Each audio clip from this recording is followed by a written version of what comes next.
Hello everyone, welcome back to my channel and welcome back to my new world. Where last episode I launched 9 satellites into Earth orbit. If you missed that episode and you want to check it out, it will be on the upper right of your screen. And today I'm going to get the 4 Mars achievements, which are getting captured into low Mars orbit, entered Mars upper atmosphere, re-entered Mars atmosphere, and landed on the surface of Mars. These are my next 4 achievements. I've already gotten the Earth and the Moon achievements, but today this will be my goal, and I will be explaining exactly what I do in this video so that all of you watching will also be able to do this and be able to get these achievements. So first, let's show you my rocket. This is the full rocket. It starts with a first stage with 3 Hawk engines, some 6 wide engines or some 6 wide fuel tanks, and some normal fuel tanks clipped into each other with some nose cones on top to make it look a bit better and be a bit more aerodynamic. Then I've got a separator, a Valiant engine and a big fuel tank. And then I've got my lander. I first connected it with 2 docking ports. And then I've got 3 parachutes, 2 to land on Mars and 1 to land back on Earth. And as you can see, this parachute is clipped into one of the docking ports. Let's clip them back in, yes, like that.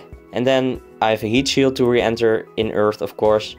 Then I've got a separator. I've got 2 small fuel tanks, which is the same as this one. So I don't know why I chose to do 2 small ones. It hasn't really got a reason. Then I've got 2 landing legs, of course. Then I've got the smallest engine, which is this one. And then finally I've got a heat shield on top. This one I've blueprint edited, but you can also just clip 2 heat shields into each other like this. Hang on, just a moment. Like this. It's always a... Yes, there we go. So like this, and it will be the same size and it will work just as fine, but this just looked a bit better, so I chose to do this. So that's it for the rocket itself, and now let's do the launch and complete this mission. Here I am on the launch pad, and the obvious thing to do first is switching on off the engines, putting the throttle to 100%, and then we're going to lift off. So now I'm going to first form a low Earth orbit. And I think that's pretty easy, and I think all of you will be able to do this. If you're not, then I've got a video from it on my channel. I'll also put it in the upper right of your screen. And I will see you guys in Earth orbit because it takes a while. Here I am in low Earth orbit. As you can see, the first stage's fuel is almost depleted. I can actually separate my fairing, which I forgot to do, then I can clear the breeze. And now what I'm going to do is I'm going to zoom out, click on Mars and say navigate to. I already started the navigation because I had to time warp a bit, otherwise it would take a long time to do. So now I'm going to time warp to the transfer window. As you can see, this already takes quite a long time, and sometimes it's an actual minute of time warping, and I didn't want to bore you guys with doing that. So now once I'm in the transfer window, I'm going to zoom in more and go to the actual transfer window, which will have popped up once the Earth is in the transfer window to be able to go to Mars. So now we're going to go there. It says plus 785 meters per second, which is the velocity that we need to increase, because only then will we exit the sphere of influence of Earth and go to Mars. So I'm going to use the last bit of fuel in this stage, then I'm going to separate and use this second stage. And I'm going to accelerate time a bit, because it's going to take a long time once again. And once this number is depleted, or well, depleted isn't the right word, I guess. Once it has gone to close to 0, then we will have an encounter with Mars, which will mean that we are going to enter the sphere of influence. And once we've got that, we still need to make it a bit more precise so that making our Mars orbit will be easier. So as you can see here, I'm getting close now, so I'm going to be very careful. And then you'll see it disappear before reaching 0. And once it disappears, that means that you've got the encounter, as you can see here. Now I'm going to throttle a bit more, and then you'll see it gets closer to Mars. And I want to get it between, well, actually you want to get it below 100 and above 50 kilometers, because only below 100 is low Mars orbit, which is what we need to get for the achievement. And actually when you stop your throttle, you'll see it's still going up. So that's quite handy, because then you don't need to do very small annoying adjustments. And now I'm going to fully time warp once again. And as you can see, this takes a while. So that's why I didn't want to bore you guys with the time warping just a minute ago. but for now I guess it will have to do, because it's not too long of time warping. And then once I get into Mars's sphere of influence, which is where the gravity affects my rocket, then I will go to the periapsis and decelerate to be able to get into the low Mars orbit to get the first achievement. So now, as you can see, I've just entered its sphere of influence and I'm going to time warp. I can actually do this now. I can say time warp here. It's a new feature. It's quite nice. I don't use it a lot, but sometimes, as for example in this case, it is quite handy. So now I'm going to turn my engine towards my towards the arrow on my screen, because that means I'm going to decelerate. And I'm going to time warp to exactly my periapsis and then switch on the engine at full power and do a bit of time warping to save a bit of time. And there we go, and we want our apoapsis to be below 100 as well, because only then it's low Mars orbit. As you can see, we have now got low Mars orbit. And now I'm going to decelerate even more, because I want to enter Mars's atmosphere. So I'm still going to use this stage, because it's not depleted yet. It has 23% of fuel left.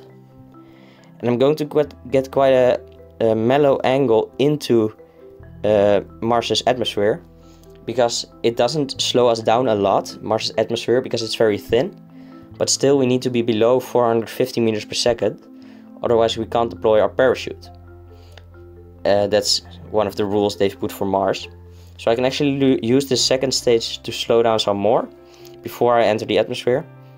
So I'm going to fully decelerate, and then I'm going to just do this until the fuel is fully depleted. So it will take a while, but not too long. I can do a bit of time warping as well. Now, as you can see, it has depleted. We're going to decouple it, and I'm going to clear the breeze.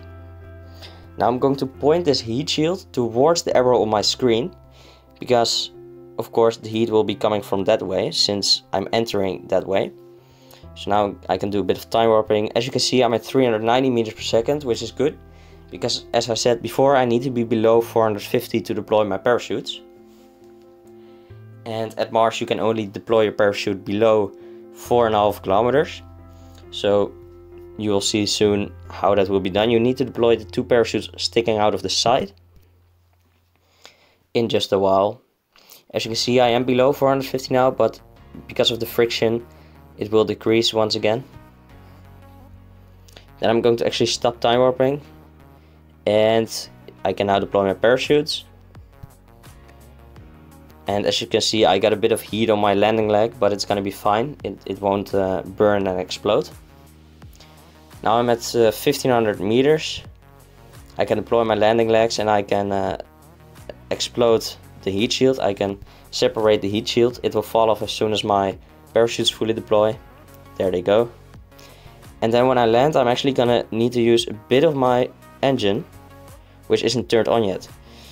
And now that I've turned it on, I can actually use it. And I will do that to land softly, because now I've still got 40 meters per second, which is a bit too much. And I won't slow down any further because of the thin atmosphere. So you can see I'm getting to 100 meters. It's very soon here, I'm going to have to use it. Very carefully. There we go. It wasn't the smoothest of landings, but it's still fine. As you can see, I've still got 99% of fuel in this lander, which is going to be more than enough to return to Earth. And that will be our next step. So we're first going to have to get an orbit around Mars, so the low Mars orbit once again. Which is exactly what I'm going to do now. So I'm going to throttle up my engine. I'm going to retract my landing legs, because I won't need them anymore.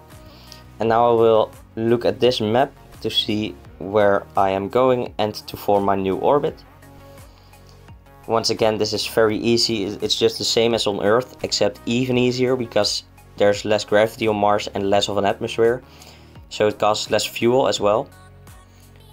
For example, with this rocket you wouldn't be able to make an orbit around Earth. At least I don't think. I've not tested it, but I'm gonna assume you can't. So now I think we can... well, wait a bit. Yes, so okay, now we can time warp. So I'm going to go to my apoapsis. Going to go towards the arrow, and I'm going to once again full throttle. until I've got this orbit. Let's not overshoot it because it costs fuel. Like so. And now we've got to basically do the exact same thing we did before, but now we're going to zoom out, go to Earth and click navigate to. And now we need to do the same thing that we just did. And as you can see, I need to time warp a bit again, so I'll skip ahead through this part. So as you can see, I'm now in the transfer window to Earth. So I'm going to accelerate, then I'm going to time warp once again. You don't have to, of course, but I just find it time saving. So let's not time warp too much, let's be careful. Because this time we don't have as much of a margin, so we can't overshoot it because our fuel is already quite low, so we need to be careful with our fuel. And let's see, we're getting close and we're gonna have to encounter soon. Yes, we do. And now instead of going just above the surface of Earth, I'm actually going to immediately go into its atmosphere, because that will once again save fuel. There we go, and now I'm going to use 0.1%. I'm going to very slowly descend to Earth. I can use a bit of time warping. And I'm going to actually overshoot it a bit first, because also in here, when I stop my engine, it will go back up very slowly. And then once it's just above the surface, I will stop. So I will start time warping. And then I can re-enter the atmosphere in just a bit. So here we go, it's getting close now. And I think I'm going to stop at about 10,000, which is now. I'm going to fully time warp. And then I'm going to slow down as much as I can with the fuel that I still have left before I go into the Earth's atmosphere. It doesn't matter too much because we have this shallow angle, so it'll be fine either way. But it's just fun to do, and you will spend all of your fuel that you've got, which is always nice. And here we go, almost at the encounter, so we do have to be careful we don't just overshoot it, go straight into the atmosphere. Because that, yeah, it doesn't really matter, but it will at least scare us, and maybe we won't even be able to deploy the parachute in time, which isn't optimal. So here we go, getting closer and closer. Going to go through all of the satellites I deployed last episode. Hopefully not hit any of them. Wow, that was actually pretty close, I think. And right before I'm going to enter the atmosphere, which is around here, I'm going to use all of the fuel I've got left. 100% throttle, let's go.